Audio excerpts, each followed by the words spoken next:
Hey guys, this is Ground and Compass. I'm your host, Charles Hall, and we're starting a new series around wisdom and identity, discerning truth in a noisy world and what that looks like, how we can do this practically, and how we can really kind of get in touch with the spirit and what's like how we can see things in the spirit, right? We got to have the eyes to see and the ears to hear. And it requires us to leave room for improvement and for there to be things that doesn't it make sense at first, right? So when you know too much but still stay stuck, or when you can't figure it out even when you think you know it, right? So this is episode 1, and the theme is knowledge doesn't just equal wisdom. Without divine wisdom, spiritual blindness thrives.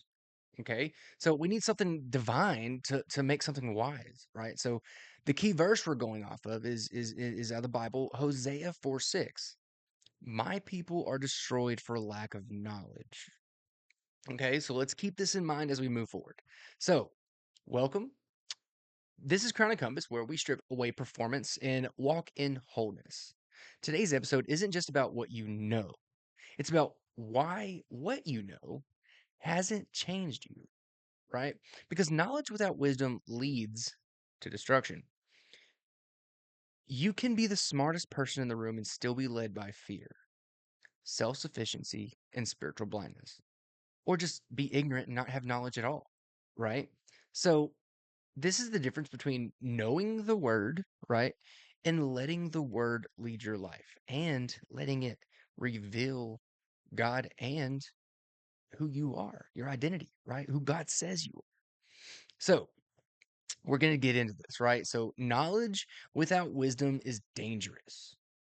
Proverbs 22:3 says, "The prudent see danger and take refuge, but the simple keep going and pay the penalty."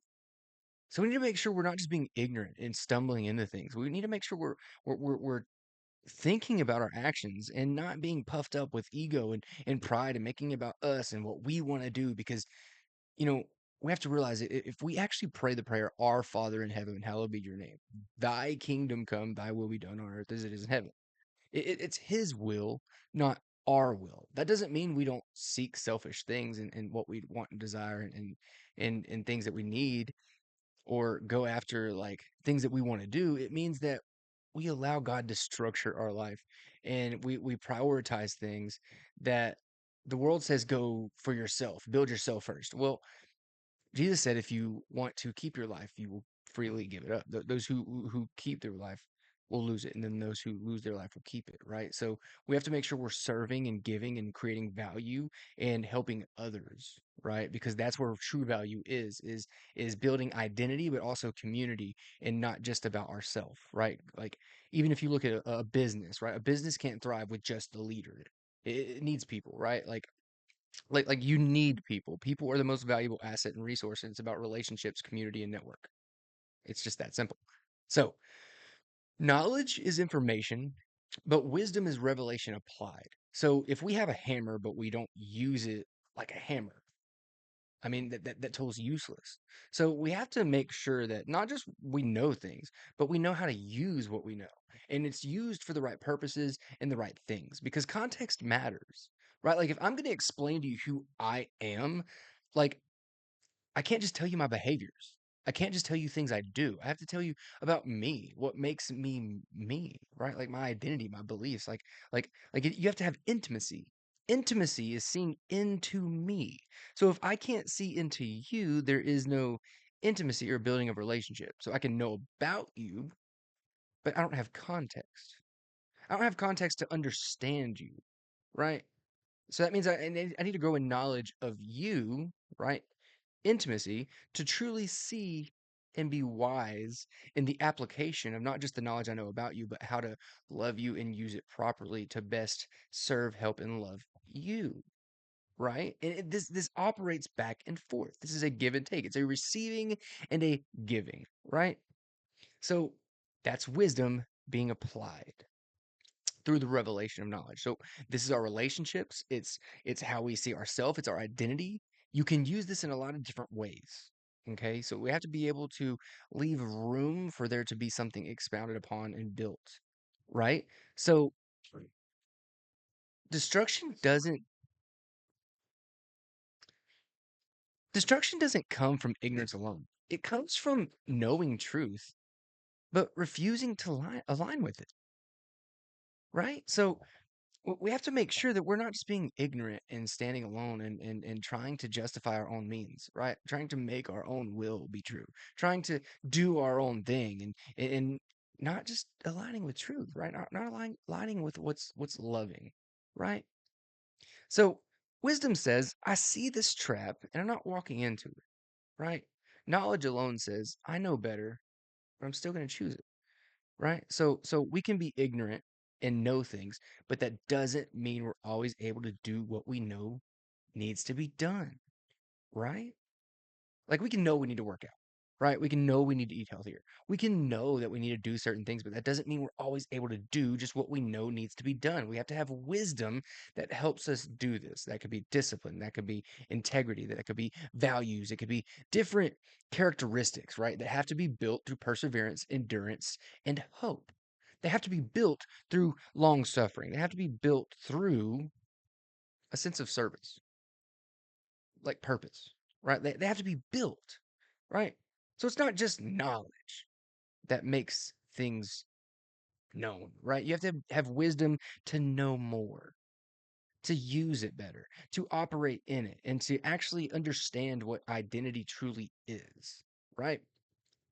So this is why I mean we have to seek God in this way to know who he truly is, to know him fully, not just know about him, right? Because you're not going to give your heart some like to knowledge. You're going to give your heart to someone that you know.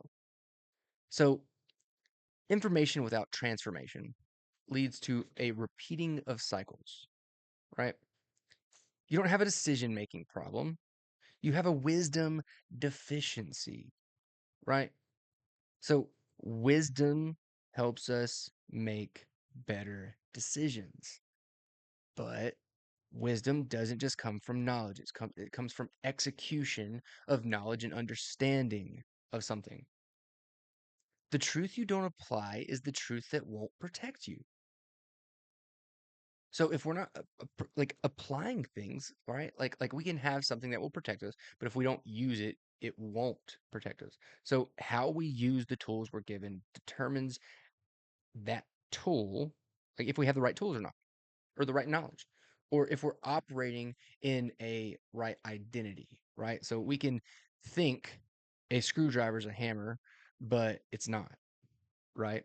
It has a purpose. It has a certain thing that it's meant to do. So we need to make sure we're using the right things for the right things. So are you taking refuge in God's wisdom or walking into battles he already gave you instructions to avoid? So the enemy thrives in spiritual ignorance. You can be churched and still bound.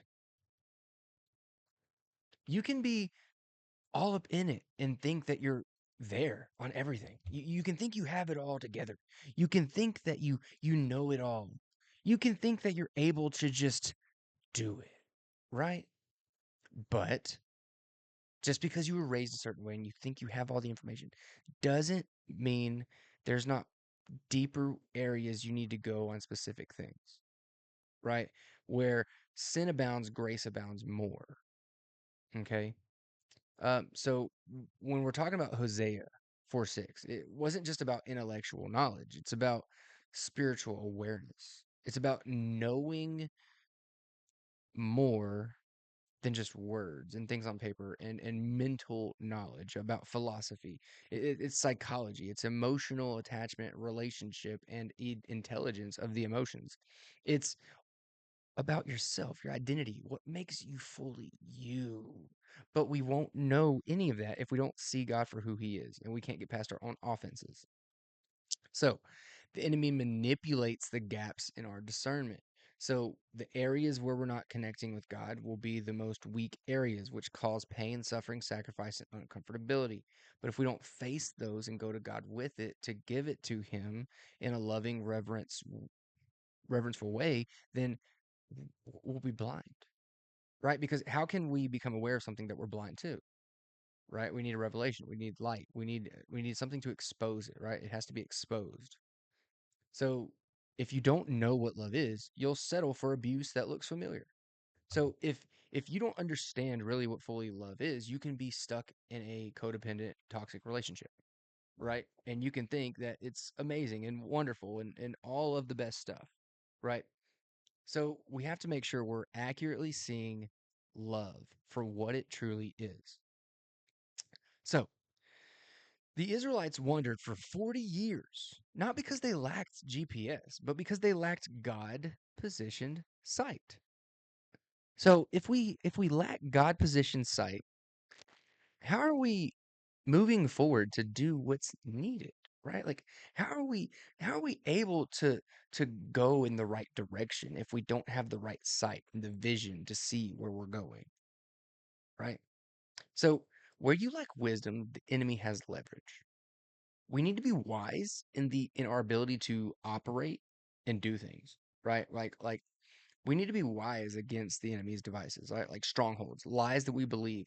Like we need to question ourselves, be open to discovering things while also staying true to what the foundation says and does. So the foundation should build and compound, never be really fully destroyed. So sometimes we have to restart and restart and restart and restart and restart until we actually fully realize what's true. What's the way, the life, the truth? What's love, right? And this can be hard and difficult because who wants to restart a billion times? But it's the persevering and enduring. This is what life is about, right? When you're trying to build something, it's the process in building it that actually makes everything worthwhile and that actually builds something of value is the time and the effort that it takes of the experience that you pour out into it. So, where in your life are you repeating what you should have already healed from? This is the point. How many times will we be insane? How many times will we repeat something that's insanity to do the same thing over and over again and expect a different result? Because sometimes we just need to change what we know and then apply it with wisdom. But we also need to bring it to God so that He can give us wisdom, right? We need to make sure we're asking God these things and knowing Scripture, but also allowing God to show us Himself in Scripture and not just what we think we know. Intimacy. So the worldly knowledge versus godly wisdom.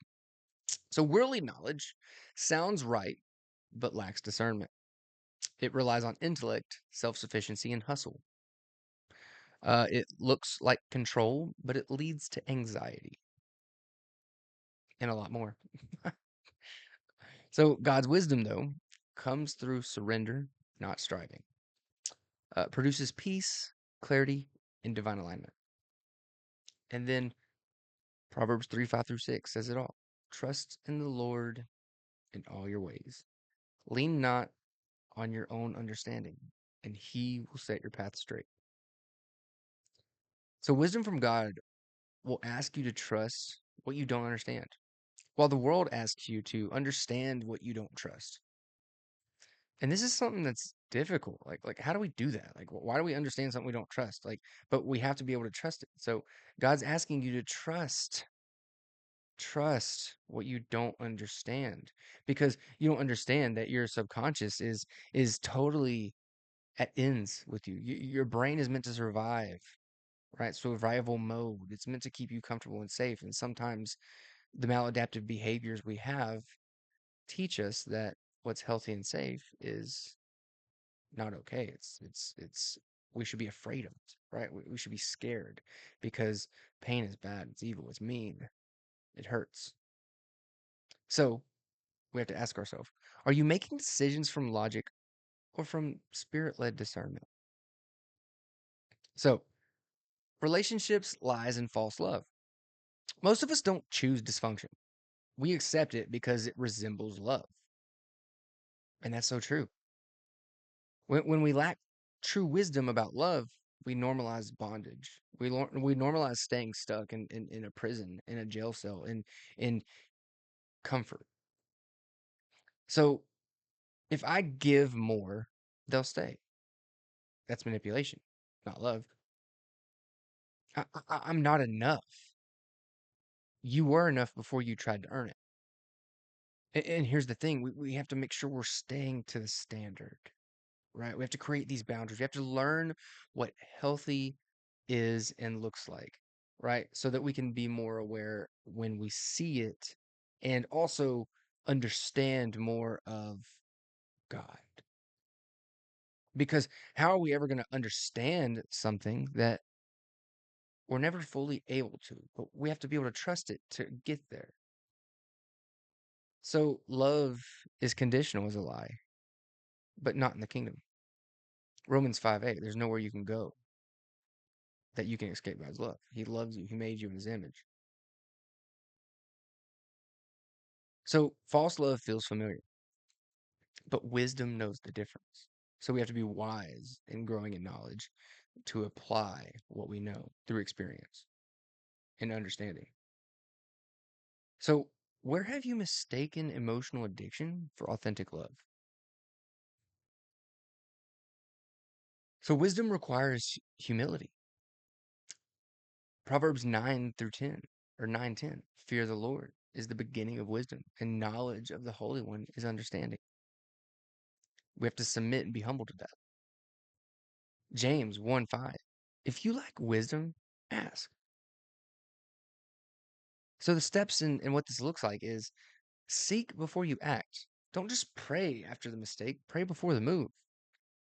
Pray always, in all things, in all ways. Stay teachable. Are you resisting correction or receiving it? Right? And honor God over your emotions. The truth won't always feel good, but it will feel free and it will free you.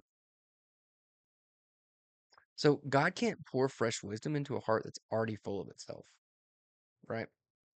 And you have to ask yourself, am I willing to be corrected or have I confused pride with protection? Right? Because we fear control, like we fear abandonment and the unknown. So we have to control things. So with all this being said, I want you to ask God, ask Jesus, ask the Holy Spirit, right? Like come in contact with him, his identity, who he is, all right? Read the Bible differently, see it through different eyes. Ask God to give you a new heart. Ask God to help you submit and be humble to his ways, to understand something that he might need to show you. Where am I leaning on my own understanding instead of yours? How can I trust you more? Where am I making emotionally led decisions, not spirit led ones? And how can the spirit lead me better?